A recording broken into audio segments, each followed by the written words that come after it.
Hi, good evening. Welcome to Somerville Historic Preservation Commission. This is our second of our two October hearings. It is Tuesday, October 17th, 2023, 6:47 p.m. You get that right? 6:47 p.m. And I'd like to call this meeting to order. And before proceeding, I'll say that pursuant to Chapter 2 of the Acts of 2023, this meeting of the Somerville Historic Preservation Commission will be conducted via remote participation. A recording of these proceedings can be accessed at any time using the registration link at the top of this agenda. And also, as it's our custom, I'll like to do our introductions so people know who we are. And I'll start on my screen. We have Vice Chair Kelly.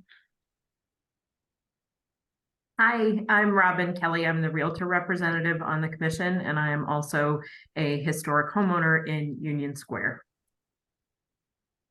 Mr. Bauer. I'm Dick Bauer. I'm an attorney, and I was trained as a city planner, and I live in the Spring Hill neighborhood. Ms. Price. My name is Denise Price, and I am a resident of a building in a local historic district. Mr. Coughlin. Hi, my name is Dan Coughlin. I'm also a resident of Union Square and a local historic district. Mr. Kersey.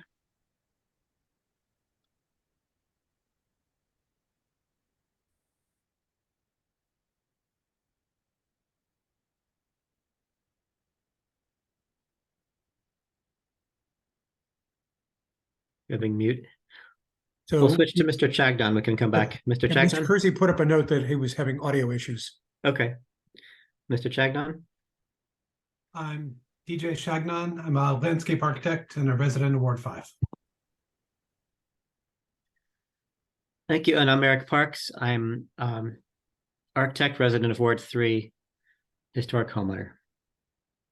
And we have staff with us tonight, which is Miss Hutchings. Hutchings,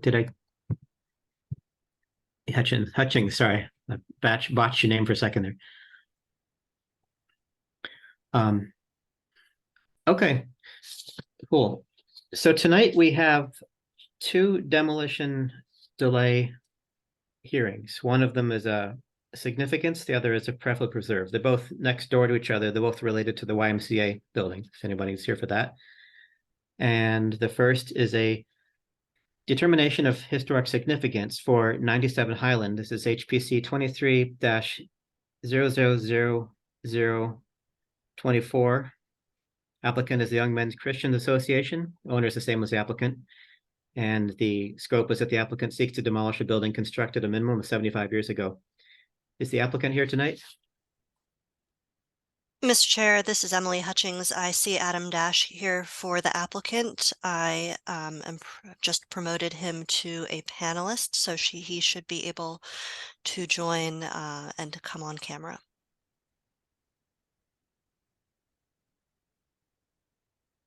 Good evening. Can you hear me?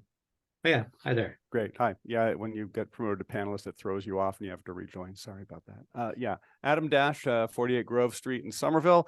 Representing the Somerville Young Men's Christian Association is the applicant and owner of 97 Highland Avenue and of the companion case for tonight, which is 101 Highland Avenue. With me here tonight is Vladimir Benoit, who's the president and CEO of the Somerville YMCA, if we could promote him because he will be speaking, as well as BK Boley, who's an architect from Stantec regarding this. So let me explain what we're doing here. The 97 Highland Avenue application is for determination of significance, which is step one, as you know, in the demolition review process. The Y is seeking to demolish the structures both at 97 and at 101 Highland Avenue, which is the YMCA building itself, in order to build a new modern Y to better serve the community by having modern fixtures and layout, being ADA compliant, providing childcare, sports, wellness programs, affordable housing with more SRO affordable units than are currently there, like many more. So the project to build a new mixed-use Y facility on site has been ongoing with the public meetings and city involvement for a long time now, including a very large loan of $2.5 million from the Somerville Affordable Housing Trust towards it and additional money from the state. So in order to build the project, both 97 and 101 Highland Avenue have to come down. While the proposed project is less relevant to the significance finding for 97 Highland Avenue that we're taking up first, it is relevant and integrally to the preferably preserved finding, which is 101 Highland Avenue coming up. And we feel that you should probably hear the whole context behind both up front, since I'm going to have to explain it anyway during the 101 hearing, and at least you'll understand how this all fits together, however you decide to move forward. So that it'll save time later if I just do this now, if that's all right with you, Mr. Chair.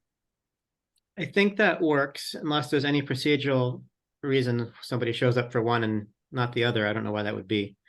But I think, and does anybody else in the commission have any issues with that? If we kind of merge? I think I'm that's not, essentially what I consider- Mr. Chair, I'm not asking to merge the two. I just want to give an explanation of the project underlying the request for 97 at this point, because I understand that it's going to sort of fit within all of this, and I don't think you Okay. can really see this without understand it without the context. Sure. It was, I mean, we're still hearing them separately, but Yeah, go yeah, for it. Yeah. Yeah, okay. So we hear Mr. Benoit has been handling this for the YMCA. Vladimir, can you explain what don't go into massive hours long detail, but just basically what you're trying to do here? Sure. Thank you, Adam. Yes, my name is Vladimir Benoit. I'm the president and CEO of the Somerville Y. This is a project that's been well over 30 years in the making. And really in these last 18 months, we've made significant strides, as Adam alluded to. We've been garnering a lot of local support to really try to put ourselves in a position to be around for another 150 years. And we're really trying to put ourselves in a better position to meet the needs of the community. The way the design of this current building, it's not designed to meet the present day needs from a programmatic perspective, whether it's childcare, water safety, being able to provide, having the space to provide supportive services for the housing folks, 43 residents that we've been owning and managing for well over 100 years. And then even from a youth development standpoint, 3 o'clock comes around and these high school kids walk right over to our building and they don't have a lot of space to navigate because our childcare is using the gym. So really, we think this project is just going to open up a variety of opportunities for us going forward to really meet the escalating needs of the Somerville community. And right now, we're going through the process of acquiring the sites, going through the pre-development, and looking at the landscape where all these different funding sources are going to come from. And folks know that it's not an easy environment out there, given the economics that we're having a battle with. And we just think right now, any opportunities that we could really explore to be mindful of the costs associated with this project, knowing that there are some public funds that are behind this.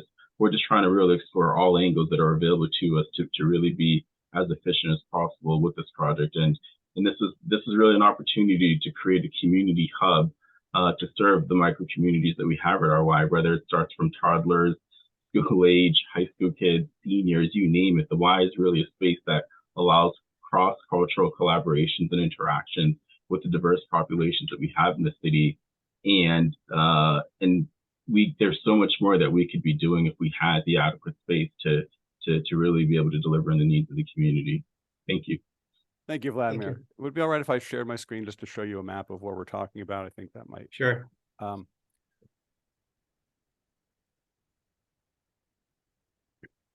It is loading. Can you see that? Yes. Yes. Okay, great. So you can see where it says Highland Avenue, clearly is Highland Avenue. You can see here to the right, that's Somerville City Hall. This is School Street. And you can see this black area here that's outlined. That is to the right is 97 Highland Avenue, which is an old house, which is what we're talking about at the moment, which is used for daycare and has a residential unit in it by the YMCA that uses it. And then this is the YMCA itself, and you can see there's a parking lot to the left and a parking lot in between the two buildings. So all of this area is the redevelopment site. You'll also see a dotted line around here. This is 136 School Street, which is also in the process of being acquired for part of the project. So the idea is to have all of this be a new YMCA facility, mixed use with the recreational and other supportive services programs in addition to the affordable housing. So getting to 97 Highland Avenue, which is the house to the right.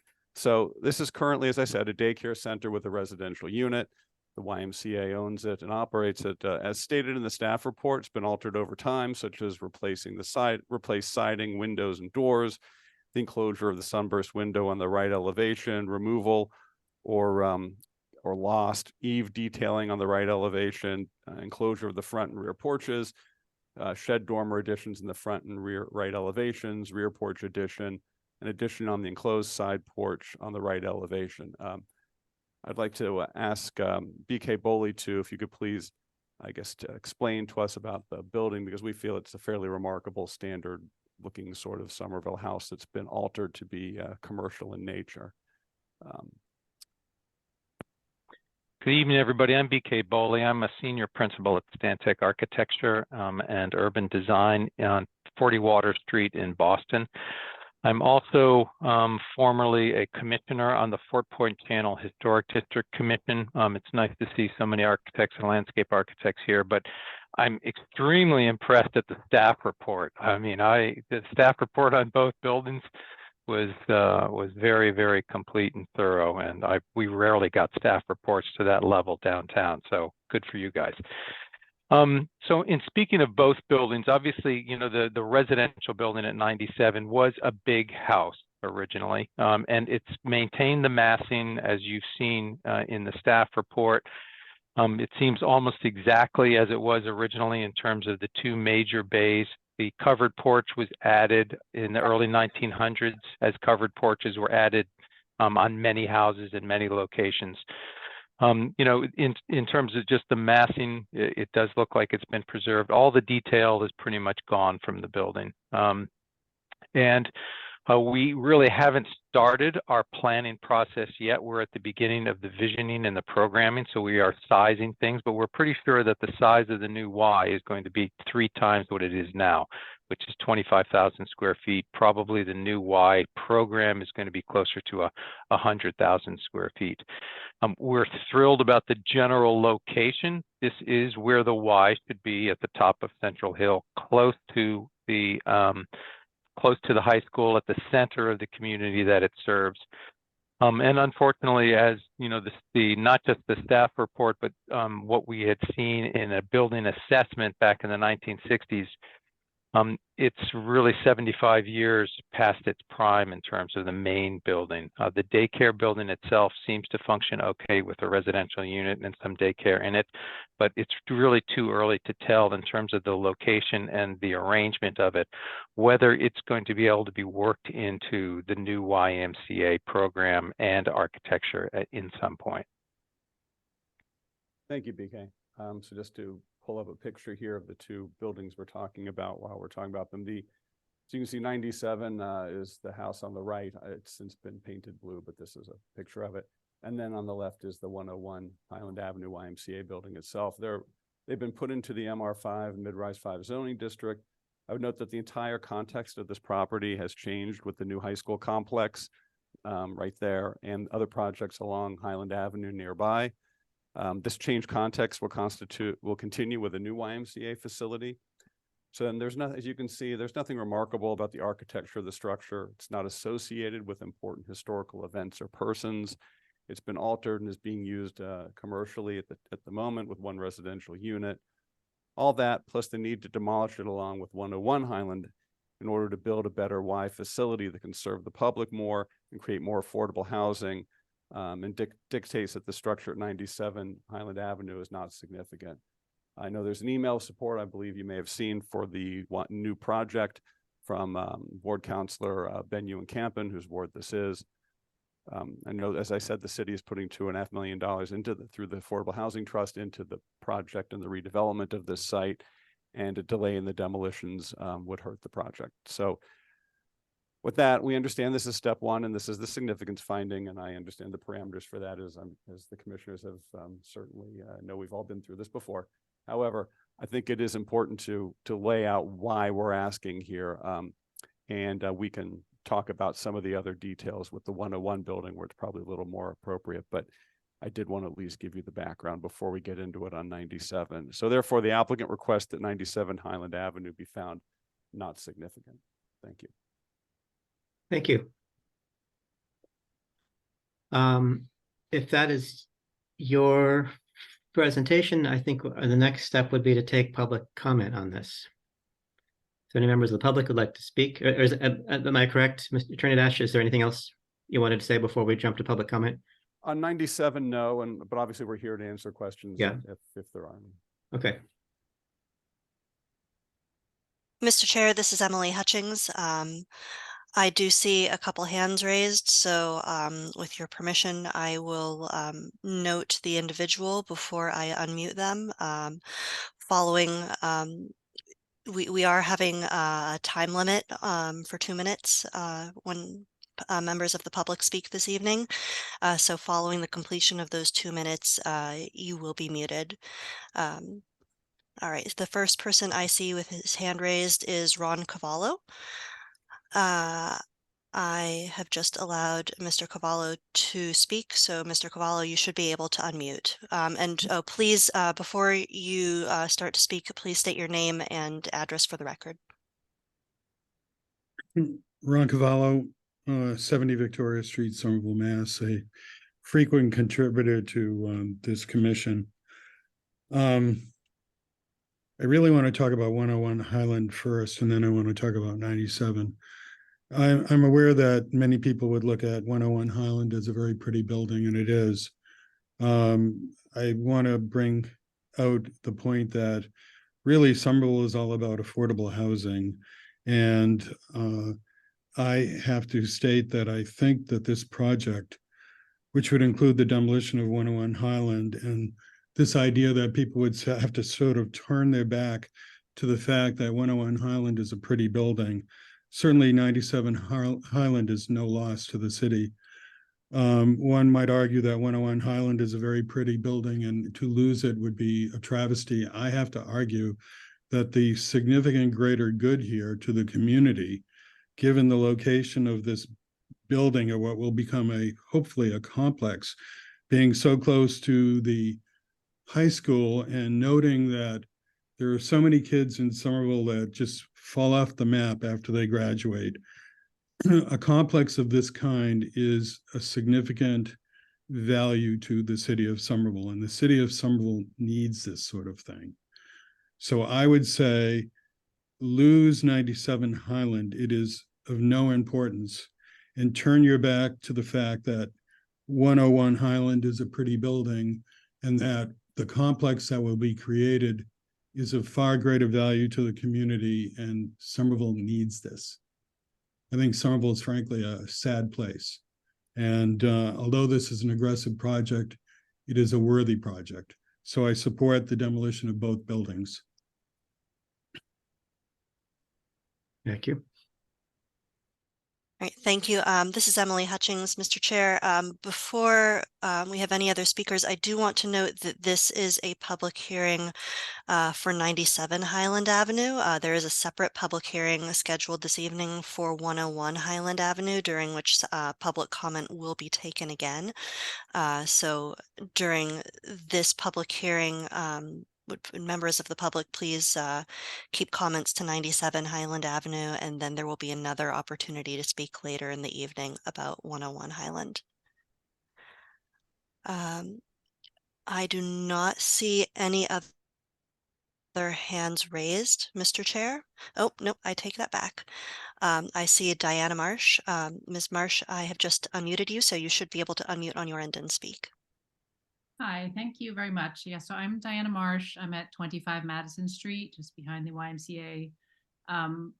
I have questions about the bigger building, but for the smaller building, I haven't been to any previous meetings about this, so I don't know if this was all shown in a previous meeting, but I'm curious to know what the plan is for the new building and why it requires the removal of both buildings. I agree that 97 doesn't seem to be terribly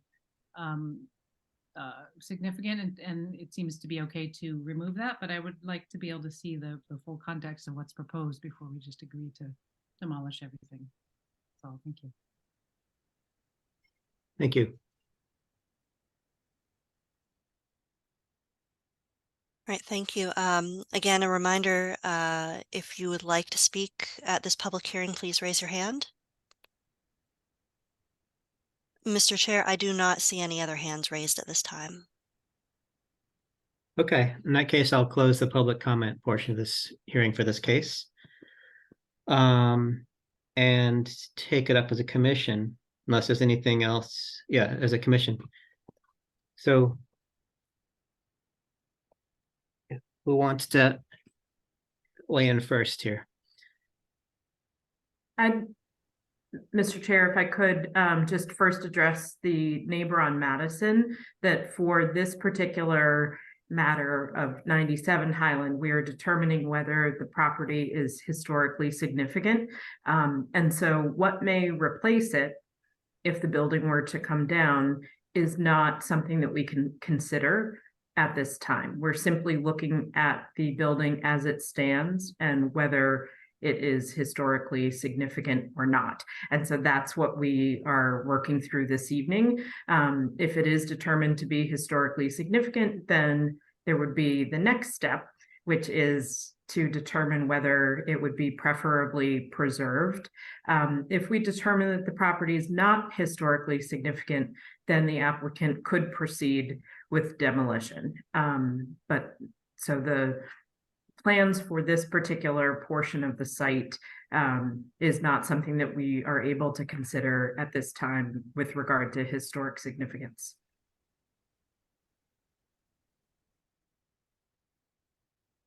Thank you for that. Yeah, I forgot, I customarily, at these demo hearings, give a little rundown of what the process is. And as Vice Chair Kelly mentioned, it's a two-step process for anybody who's new to this out there in the e-world. We have both projects here at different stages in the demolition delay process because the applicant conceded significance for 101 Highland Ave. Therefore, they're both new to us tonight, but one is coming to us further along in that process. So significance is a kind of a wider net process where we look at buildings to see if there's significance. It might be because its original massing is representation of something that's, you know, is substantial enough of importance to the city that it ought to be at least considered. Might be a person that lived there, all sorts of criteria. Preferably preserved status is sort of a process where we weigh a prior decision to something as significant and say, okay, that's fine, but should we keep it or should we push to have it be memorialized or something like that? So, and as she mentioned that we don't really have any ability to weigh what's going in there, and it doesn't sound like there actually is a design yet from what I understand from the applicant, if they're just starting this process. Okay. All right, who else in the commission wants to talk about this?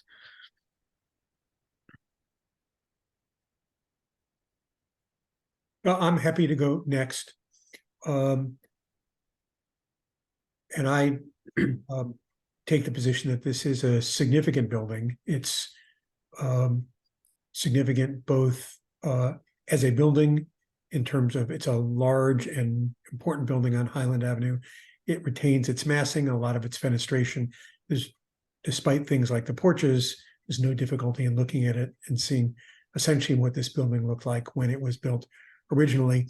And it's also important for the people who lived in it, particularly Mr. Hubbard, the hat maker, who was an important person. So I would have no difficulty concluding that this is an important building.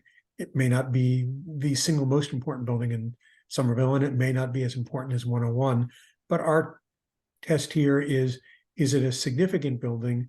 Is it important to the history of the city?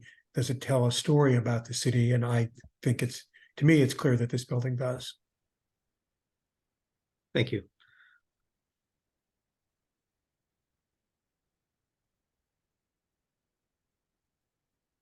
Any other thoughts?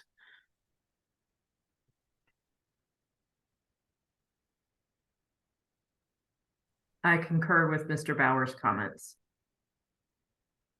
Okay. Thank you. I guess I can chime in that well, I agree with what Mr. Bauer said, that it retains a lot of its original presence and character and everything else. I don't think I feel quite as strongly about it as Mr. Bauer and apparently Vice Chair Kelly did. It is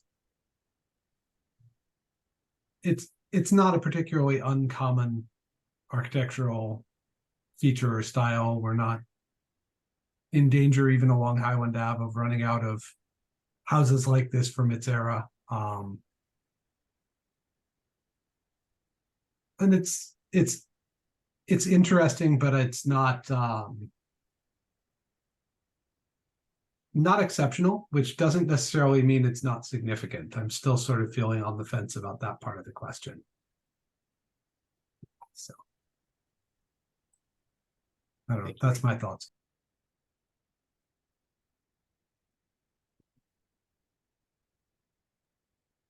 I share those sentiments on the building itself. I do find the story of Mr. Hubbard interesting enough to warrant some consideration. It's a shame it's not the building that he used to have downtown, with the sketches shown in the report. But I do find the historical record interesting. Thanks.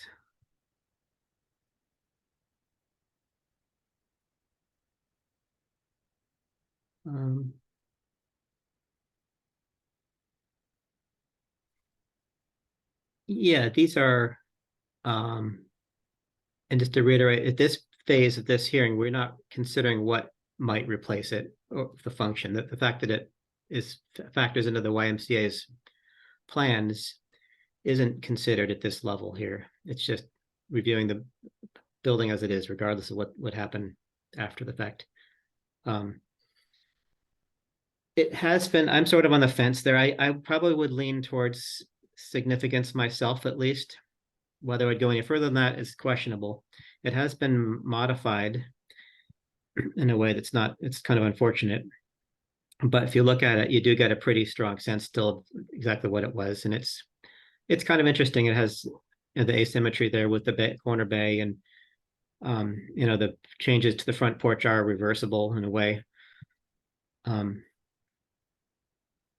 So I probably would lean slightly towards significance on this. My personal feeling.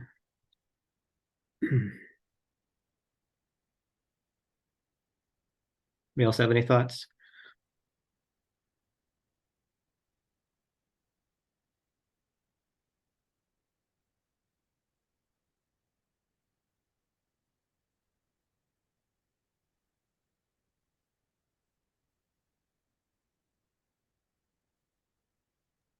If there are no other comments from commissioners, I move that we vote to find the property historically significant.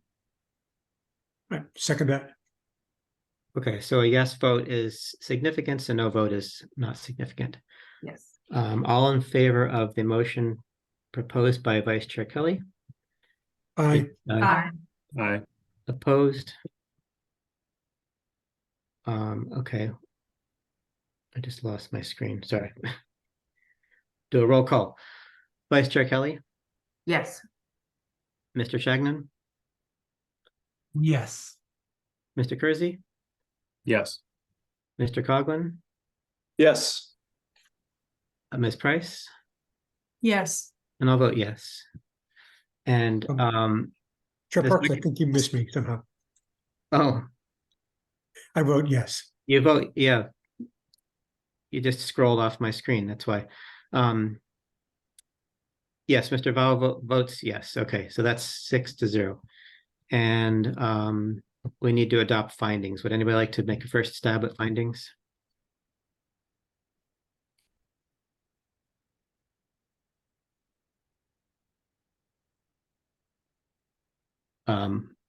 I think it would be worth mentioning it retains its original mass. It's not its original massing. It's a decent reflection of its time period for that, based on what's left of the structure. I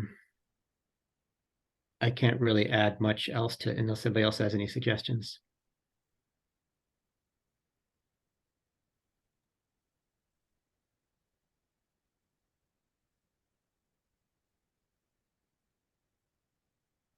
I think we could include that it is closely associated with a member of the merchant class in Somerville and represents that type of housing well for its time period. Okay, And in addition, I think to the merchant whose family, owned and built it, I think the association to the pastorate Union Square Baptist Church, which we haven't otherwise mentioned, but he seems like a relatively important local figure as well. That's worth recognizing if we're looking at historic personages that have lived here. So I would suggest adding that. And with that, I would move that we adopt those collaboratively considered comments as the findings. I second that. okay, motion by Mr. Chagnon, seconded by Mr. Bauer. All in favor? Aye. Aye. Opposed? Do the roll call again, Mr. Coughlin, Yes. Ms. Price, Yes. Vice Chair Kelly, Yes. Mr. Chagnon, Yes. Mr. Kersey, Yes. Mr. Bauer, Yes. and I vote yes.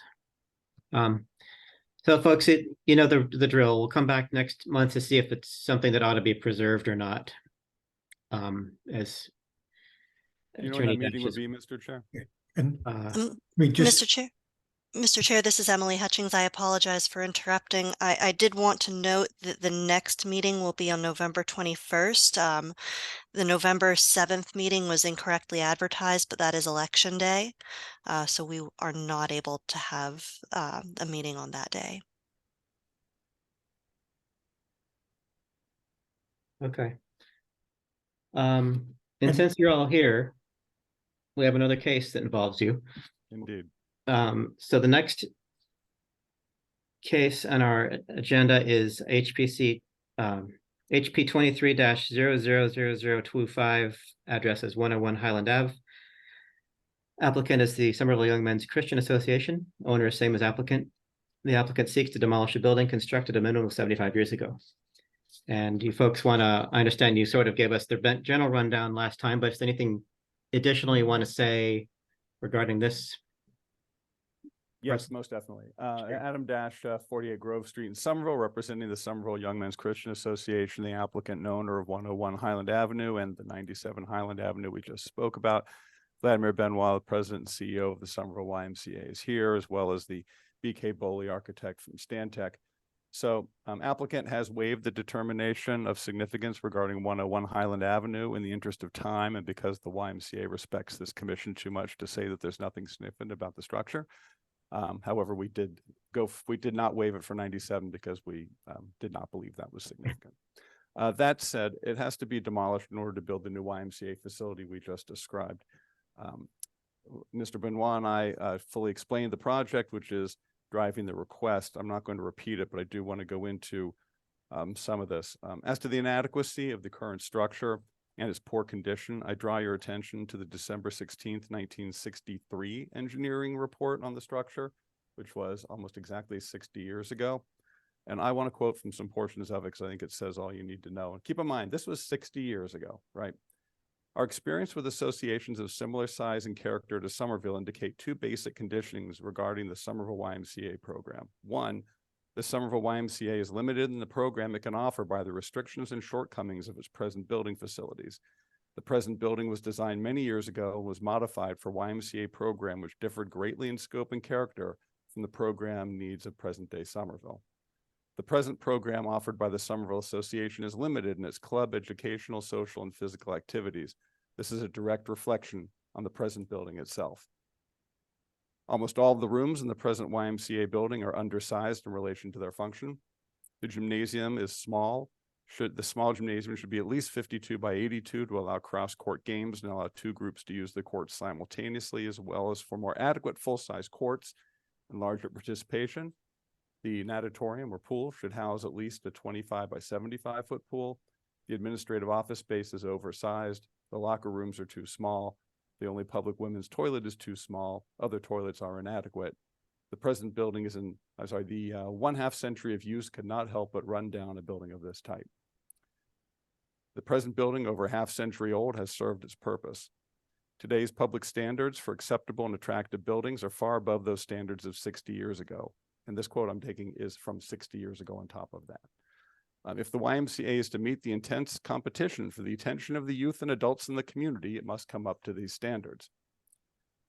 In summary, the existing YMCA building in Somerville is small, worn, and old.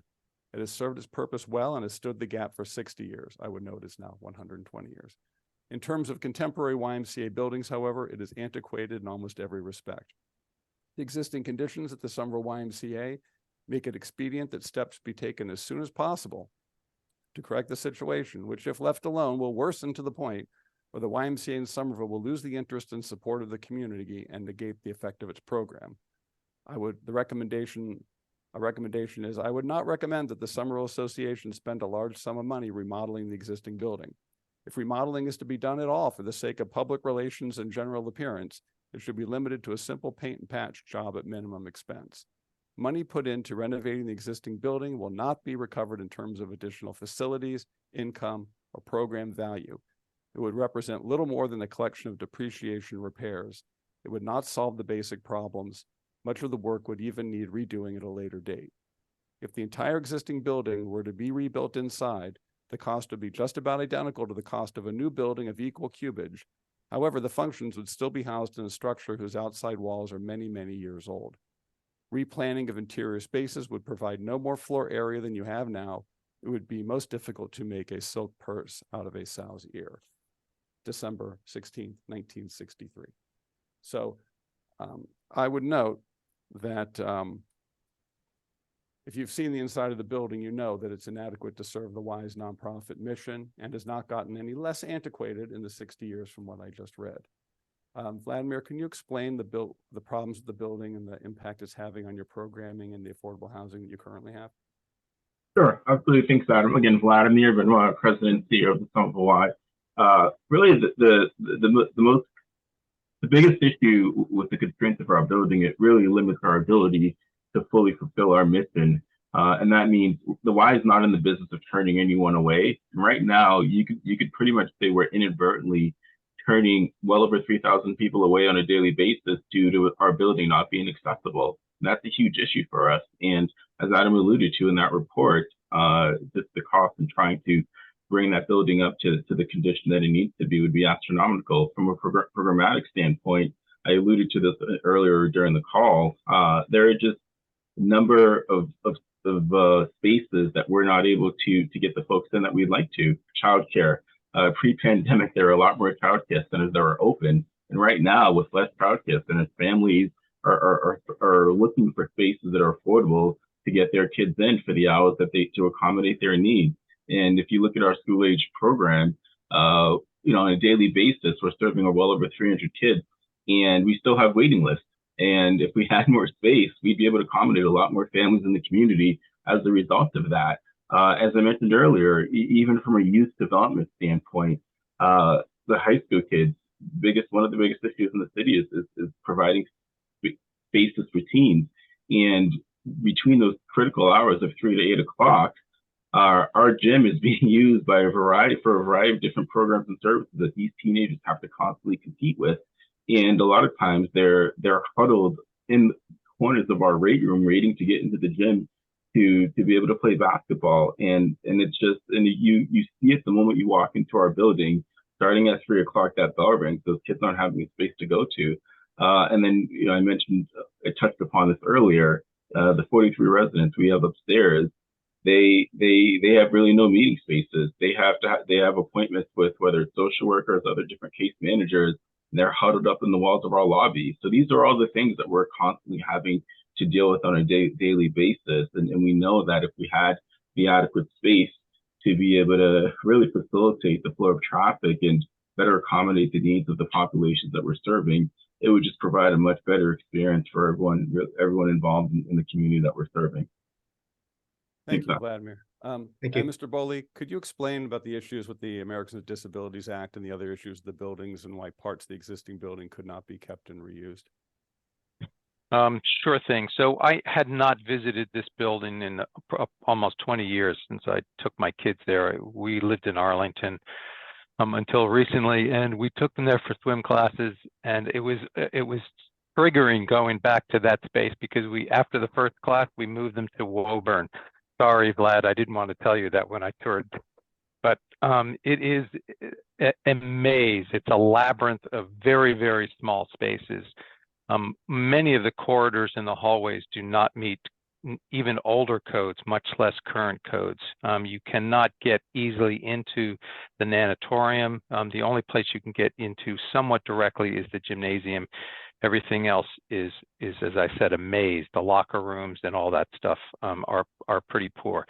In terms of, an approach, as I said, we have not started drawing. Right now, we are sizing the new program that is on behalf of the Y that they have given us based upon other YMCAs that have been built in the last 25 years.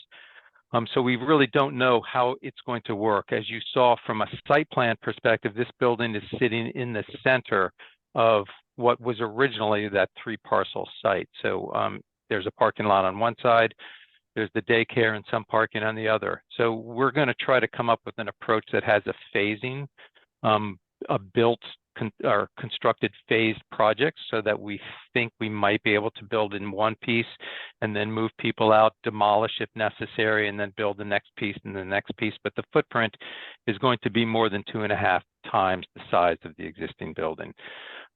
So in terms of preserving the building, you already heard all the issues. I've described to you what's going on in the interior. The floor-to-floor heights are very low for a building of this size and this program. It's 12'8", I think, for the first floor, which gives you a kind of 10-foot ceiling. That's on the ground floor. The other floors are approximately 10'8", so you get less than 9 feet. And these are residential uses above that. So there's many bearing walls that run through the center of the building. So to even open that existing building up and create larger spaces is going to be very difficult to get the ceiling heights that we need even for the daycare program. The wings of the building for the residential, I couldn't tell when I looked at this whether it was designed with the residential first and then it was brought down or vice versa. But the building width is only about 32 feet on the double loaded corridor of the residential. So the rooms themselves on the upper portions of the building are only 14 feet long by 7 and 8 feet wide. So that's 112 square feet per room. We're trying to put in 100 affordable housing units in here. And we haven't determined yet whether they're going to be with bathrooms en suite or whether they're going to have community bathrooms. The smallest micro unit that we built in the city of Boston is 280 square feet. So it's more than double the size of most of these rooms right now. And as I said, it's 14 feet, a 4-foot corridor, and then 14 feet on the other side. So the two wings are only 32 feet wide. So reusing it for housing of any kind would be extremely difficult because it's half the size, half the depth of our typical 60 to 64 foot residential building dimensions. The other issue is with the building itself. So it sits 8 feet above the sidewalk right now. There's no accessibility at the front of the building. The slope of the site itself goes from the street up about 6 feet, then drops down severely in the back. And then the houses that were built behind the building were cut into the slope. So there were old retaining walls that kind of made that 15-foot drop from the parking lot down. Our first thought when we visited the site was to have a building at grade at the sidewalk level that spanned from left to right to cut down that parking lot hill that is there to reduce the retaining wall on the back of the site. But again, we haven't figured out, how much parking we're going to need, what the program is, but it was pretty obvious to have, a building that was bright, that was airy, that was inviting to the community and the public, and at grade with universal accessibility was kind of one of the number one concerns. So from our point of view, even though, as I said, we haven't started the studies, the building right now in its current location, which the Y would never be able to afford if they were to buy today because it's such a terrific location. It really is at the top of Central Hill. We think that building should be a beacon on the hill if possible. And our concern is right now with the existing building, even with a facadectomy, it would be very, very difficult to reuse the windows and the orientations and the heights of those windows with any spaces that we would want to have currently in a new program.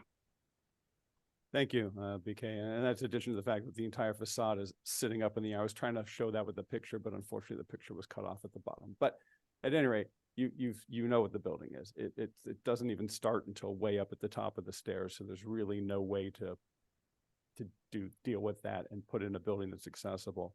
I would note the sides and the rear of the building are not that interesting. And what's interesting from the staff report is that the architecture is not unique. As the staff report says, the structure was built as a standard YMCA template at its time. It's not specifically Somerville or even New England in its design. And while that design may have reflected the goals and architecture of the 19th century YMCA, it does certainly not do so now, as Vladimir stated. The applicant needs to build a new mixed-use facility to meet its 21st century nonprofit purpose, and the city needs far more affordable housing. So this is a win-win. The YMCA needs to be ADA compliant, energy efficient, and have programs and facilities attractive to the Somerville residents. The current structure is none of those things. Being in the Mid-Rise 5 zoning district, this site, along with the other parts along Highland Avenue, including the Somerville High School redevelopment, are changed, and other projects that are built nearby as well, and the context is already not the same.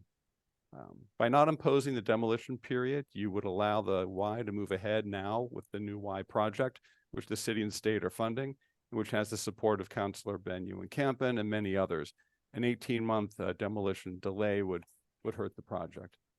For the greater good of Somerville and its residents, and for the fact that the building is not in the condition one would want it to be, the applicant asks that you not find the deficient structure at 101 Highland Avenue preferably preserved. Thank you. Thank you. Okay. We would then move on to public comment. And as was alluded to, we got a email from our city councilor, Mr. Ewan-Campen, about this, which is in the public record by nature. We don't customarily read these, but if staff, do you have, actually, let's hold off this. I have it if you want me to read it, Mr. Chair. He might be here tonight. So let's move on with public comment first. Okay. Mr. Chair, Yep. this is Emily Hutchings. I apologize if I interrupted. I do not see Councilor Ewan-Campen present. Would you like to continue forward with the general public comment period? Yeah, I think since it might be worth just reading his note into the record since he is our city councilor. If you I have him it handy in front of me, Mr. Chair. If you Sure, like. yeah. Yeah, this is from Ben Ewan-Campen, Thursday, October 5th, 2:25 p.m. to historic@somervillema.gov regarding public comment on Highland Ave YMCA. Dear members of the Historic Commission, I'm writing as the Ward 3 Councilor to enthusiastically support the Highland Ave YMCA's application to move forward with a redevelopment in place to provide a modern YMCA. I fully trust the SHC to appropriately determine a reasonable agreement with the applicant to move forward, and write simply to let the Commission know that there is enormous public support for the YMCA's redevelopment project to provide a new home for this community center for many years to come. Thank you for consideration, Ben. Okay. All right, thank you for that. And then let's continue with public comment. So if anybody wants to speak, please raise your hand and staff will unmute you. Mr. Chair, this is Emily Hutchings. I do see a hand raised, Kate Ryan. Ms. Ryan, I have allowed you to speak on your end. You should be able to unmute. Good evening, everyone. My name is Kate Ryan. I live in Ward 6, and I have 2 young children here in the school district. I don't currently take them to the Y given the state of the facilities, but I would love any opportunity to have a facility to take my children to. I just cannot emphasize enough what a problem there is with childcare in Somerville, and with over 5,000 students in the Somerville School District. It seems crazy to me that there wouldn't be an adequate YMCA facility.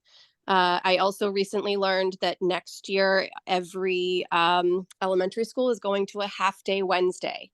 which is terrifying as a parent. And there's already a huge problem, not only getting into summer programs, but the aftercare is a problem across, as far as I can tell, most every school, if not every elementary school here. So I can't stress enough how much I support getting a upgraded and new Y facility as soon as possible for the sake of young families. In addition to, the high school comments that were raised already previously, but I just wanted to also advocate for the younger children around the city. Thank you. Ms. Ryan, this is Emily Hutchings. Would you just mind stating your address for the record before I unmute you? Sure, 168 Willow Avenue. Thank you very much.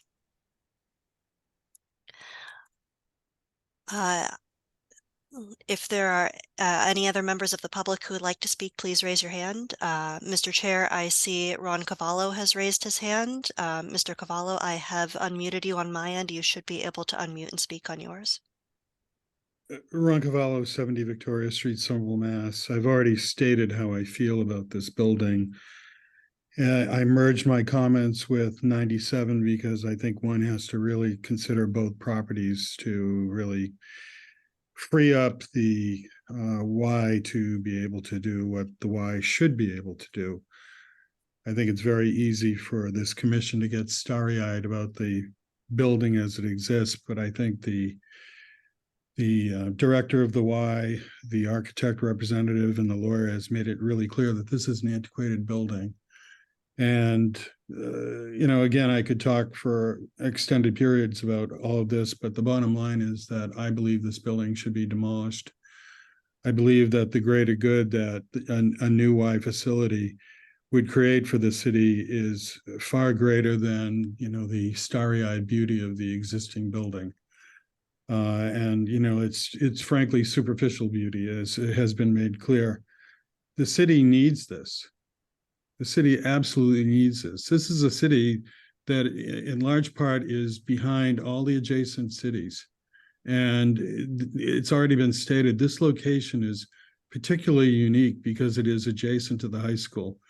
And as I've said previously, the Somerville students that graduate that are not college bound, and there's a lot of them, fall off a cliff. This kind of facility is absolutely needed. In terms of the affordable housing, well, Somerville's never going to have enough. In my opinion, it has more than enough, but the 100 units of housing is also a very good component of this project, and it serves the community even further. I fully support the demolition of both of these properties to allow for a development of a proper facility. Thank you.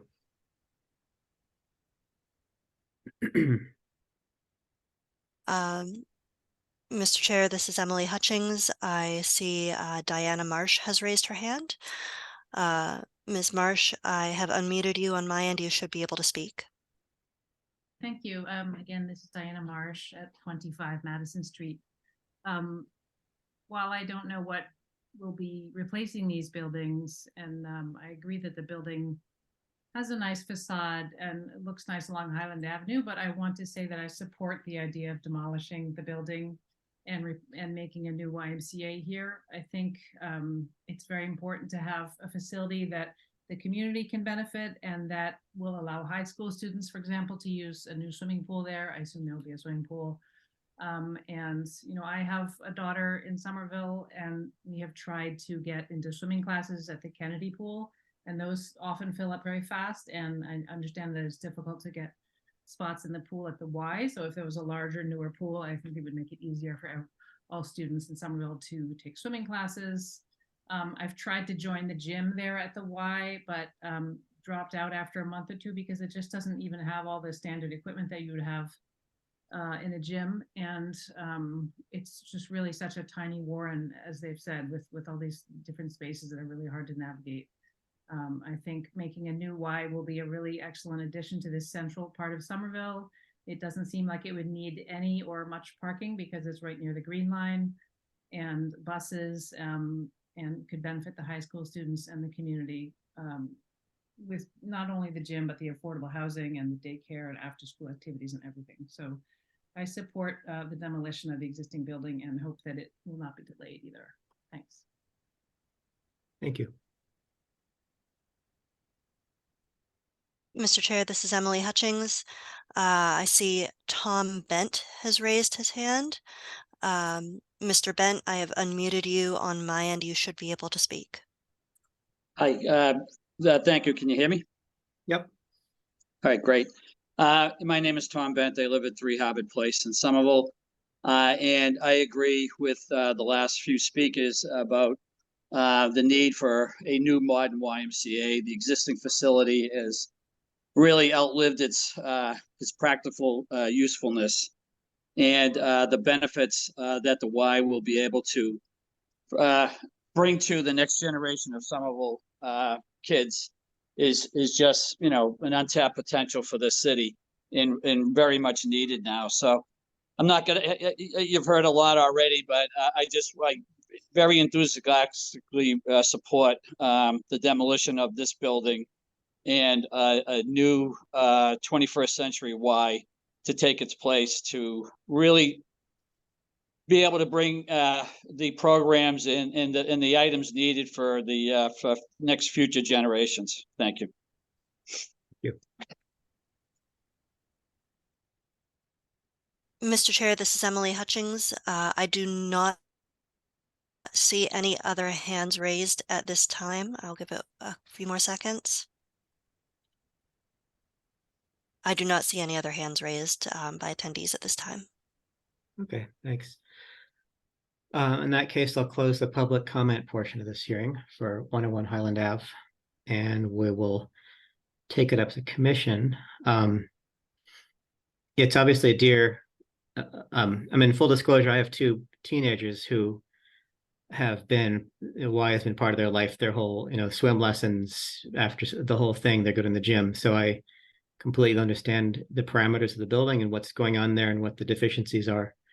And I would also say that it's, you know, there are a lot of important issues for the city, for example, housing, which is something to factor in any decision like this, but that housing need can be met throughout the city in various locations. The functions that the Y provides are pretty much literally unique to the city. There's no other facility that can do this. So I think that is also an important factor, that this, the programmatic goals of this project are really only can be met by this particular applicant, this location.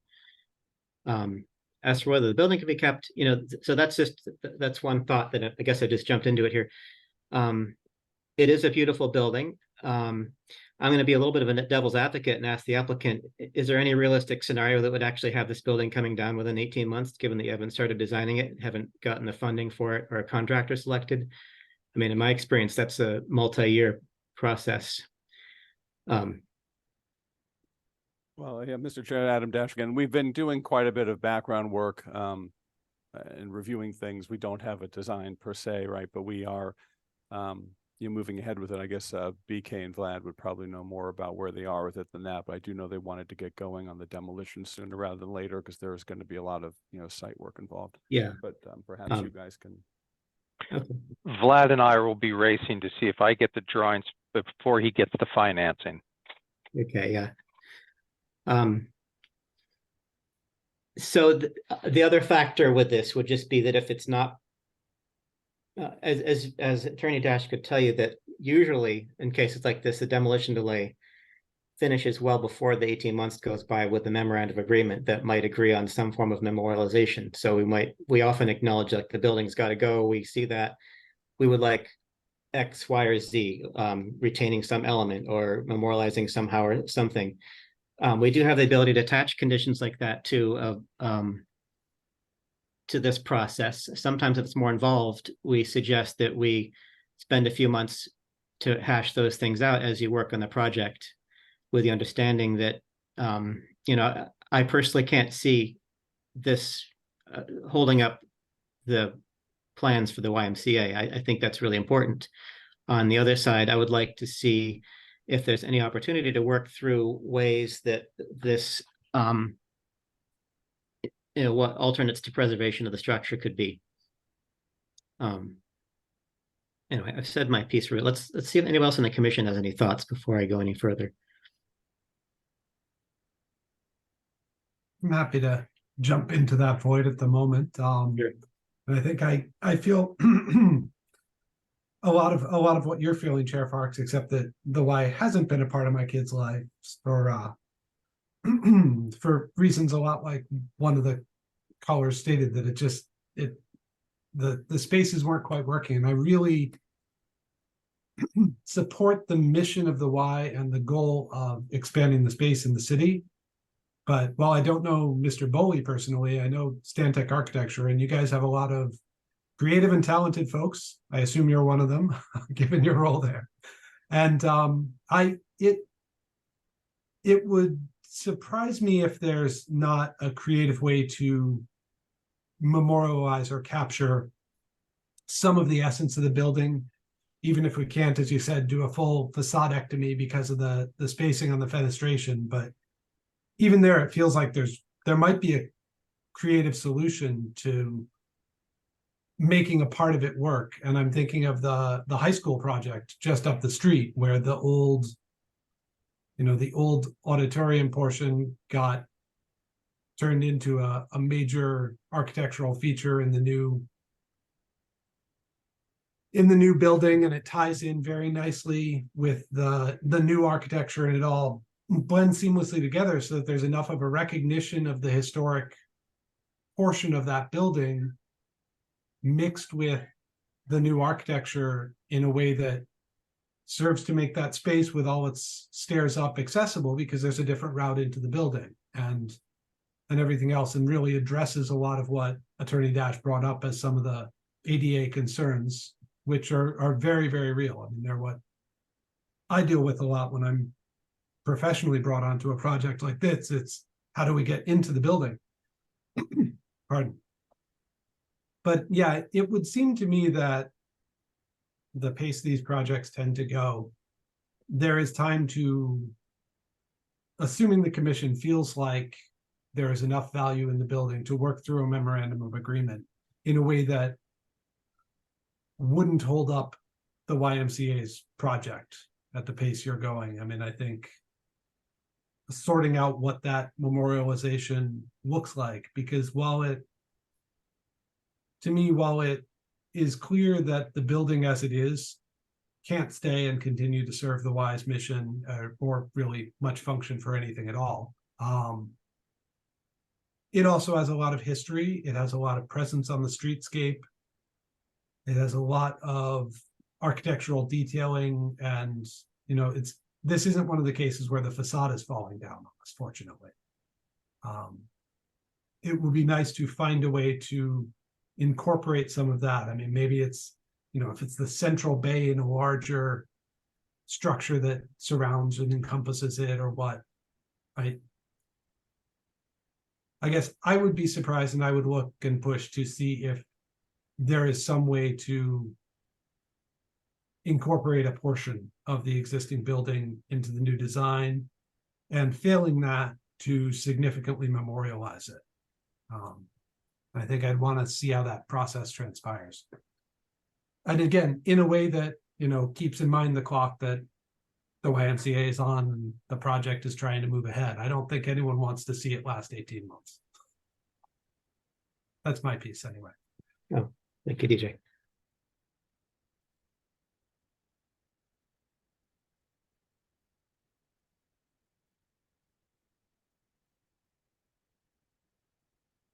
I agree, I think, with all of the comments I've heard from my fellow commissioners.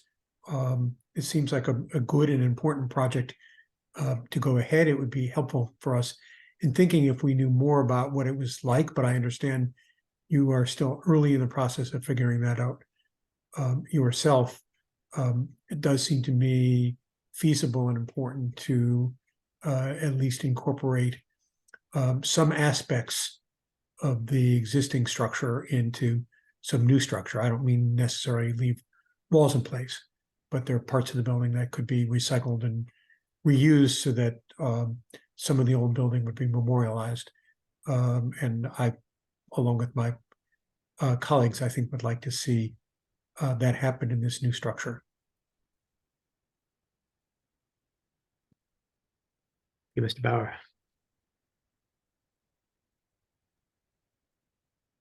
I agree. I think that the importance of the site, and particularly where the mission is to be a beacon for the city, making sure that the design is sensitive to the location and the history of the site is very important.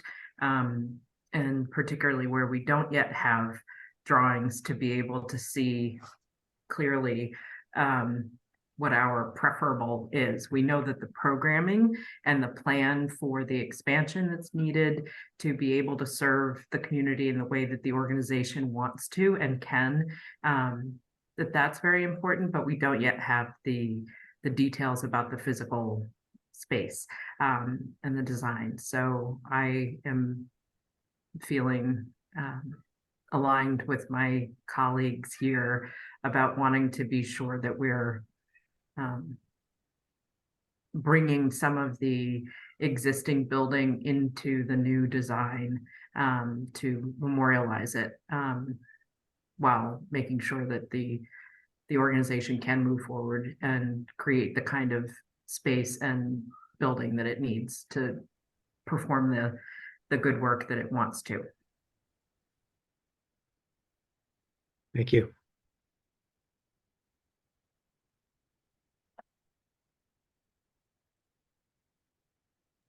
I agree with everything everybody said, and specifically what Vice Chair Kelly said. I think it's important that in some way we capture the facade, just a piece of the facade, so that we can recognize what was there and respect what was there, and at the same time respect and appreciate what the Y is trying to do in the community. If that can be done in some tandem way, I think I would love to see some of those ideas. Mr. Chair, may I make a quick suggestion just to clarify? Sure. So I'm seeing two paths. One would be to preserve some significant portion or facade elements of the building and incorporate it into a new structure. When we have been talking about new structures, we're not necessarily saying what the architectural style is. I would be hard pressed to think that we'd have a high-tech, super minimalistic, modern building in this location on Central Hill, just because of all the beautiful stuff that is there, and even the school, which is, I would consider to be warm modernism. And it would be fully my expectation to have a warm modern building as the beacon on the hill here.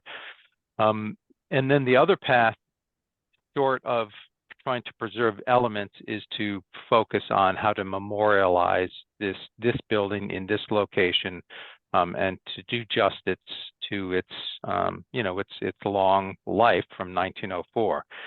As I mentioned, I did work in the Fort Point Channel Historic District Commission. We bought a building in the Fort Point. We also, I was the architect of a building called 315 on A Street, where we ended up demolishing one of the oldest warehouse buildings there that was falling apart.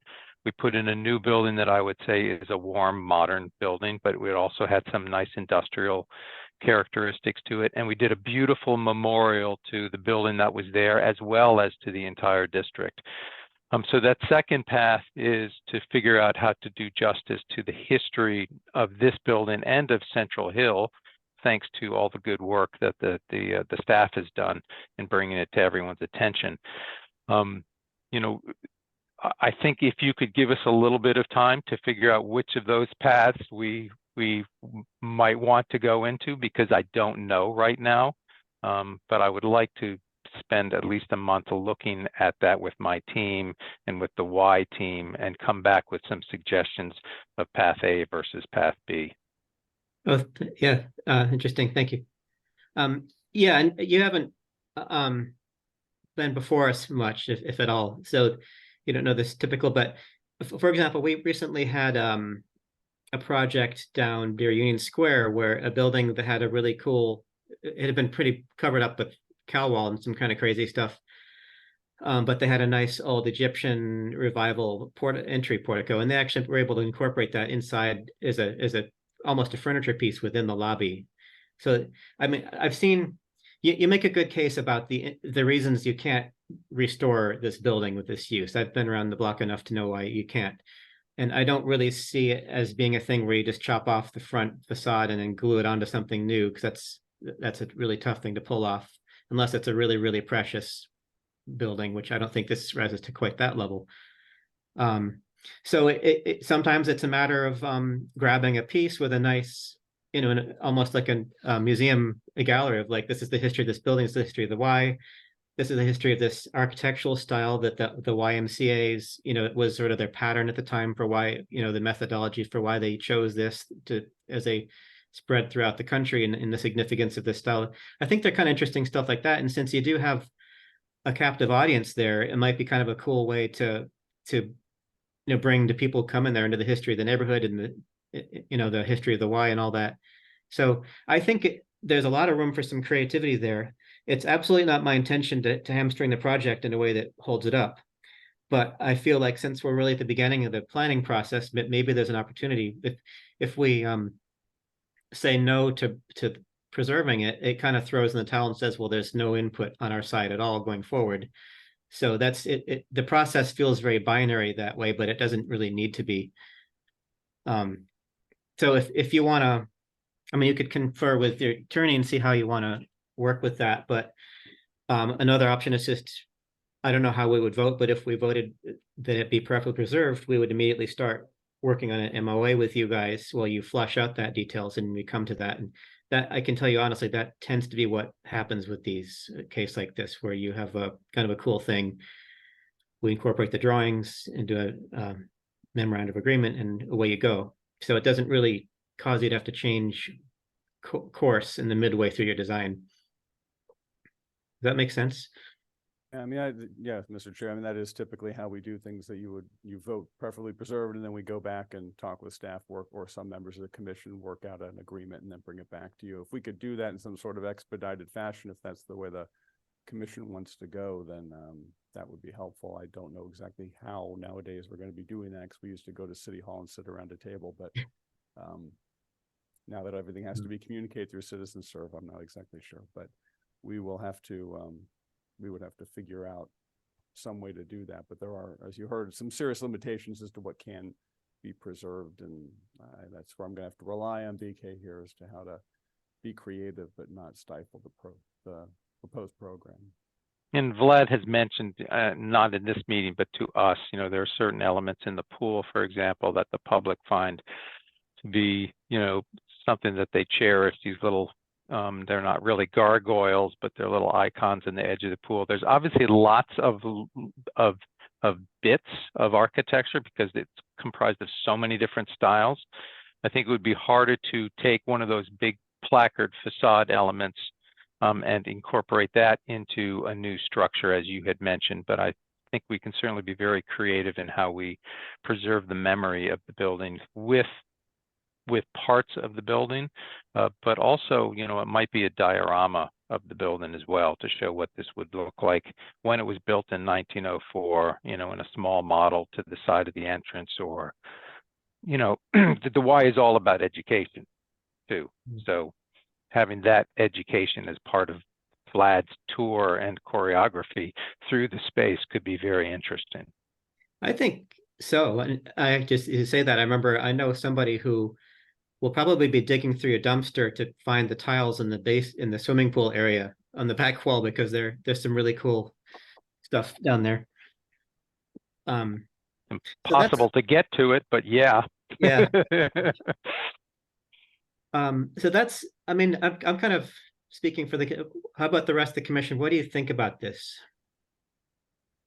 I'm certainly feeling like this is preferably preserved, and that the best path forward is going to be for the development team to be working with staff to come up with a good plan for what can be retained, what can be memorialized, the signage and other elements that could be included.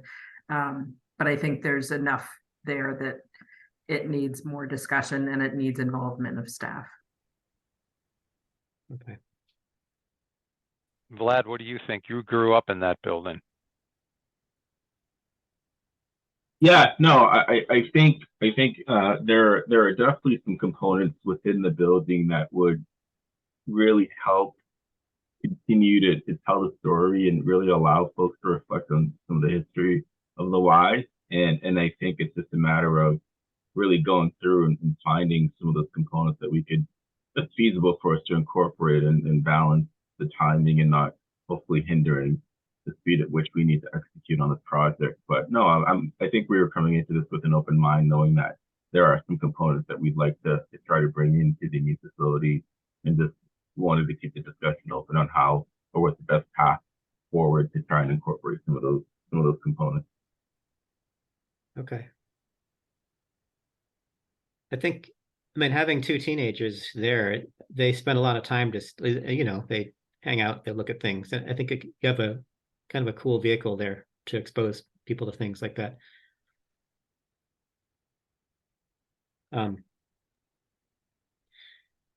So unless any commissioners have more to share, I move that we vote to find the property preferably preserved. I second that. Okay, we have a motion by Vice Chair Kelly, seconded by Mr. Bauer for preferably preserved. A vote for yes is to preferably preserve the structure at 101 Highland Ave. All in favor? Aye. Opposed? We'll do a roll call, if I can get my screen back. Mr. Chagnon, Yes. Mr. Kersey, Yes. Mr.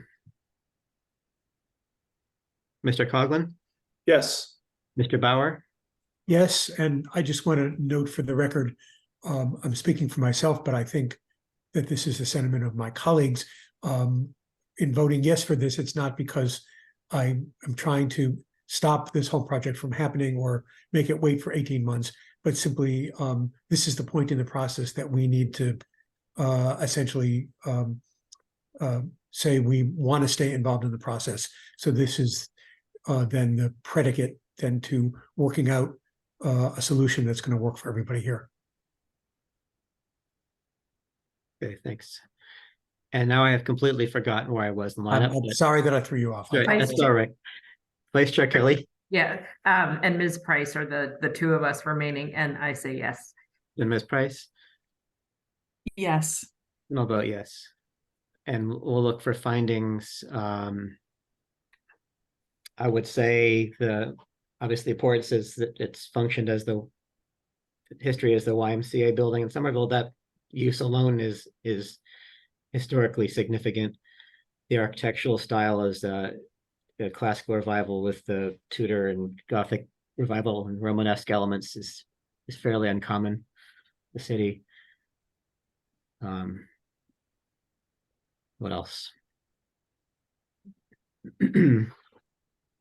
Although we usually think about streetscape as in the sense of one building among many, this isn't important. If we think of streetscape as simply part of the scape that one goes by on the street, this is obviously a very important building on the street in that part of the city. In some ways, it extends the civic theme of the streetscape, even though it's surrounded by residential buildings on Very either much. side. Yes.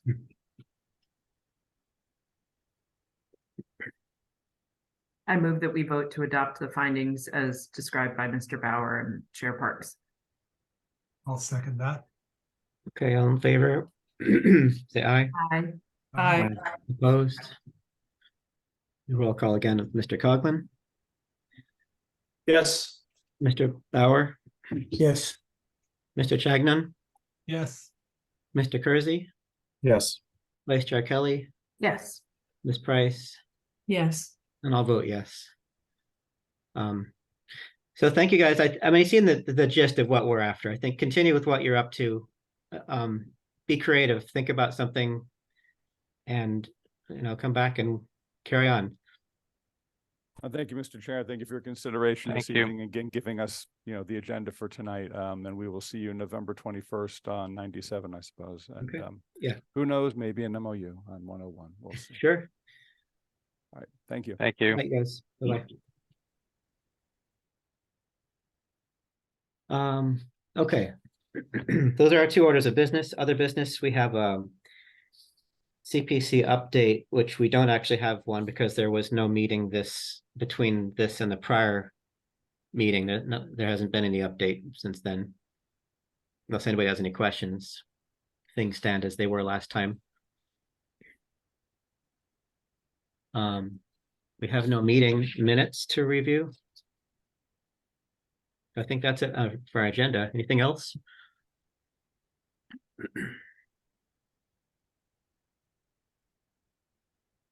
If not, who wants to make a motion that we call it quits here?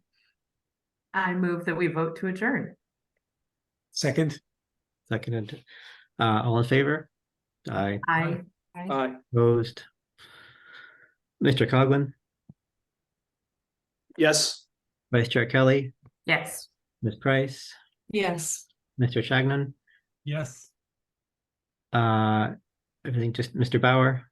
yes, and before we leave, I just want to acknowledge our substitute staff tonight who are filling in and thank them for that. Yes, thank you very much. Yeah, great. Thank you. Well done. I think we have Mr. Kersey. Have you decided you yes. want to? Okay, and I'll vote yes, so consider ourselves adjourned. Yeah, thank you guys for filling in for Wendy and Sarah. Great job. Thank you all. It was our Thanks pleasure. all. Thank you. You all. Bye-bye. Take care. Have a good night. Night.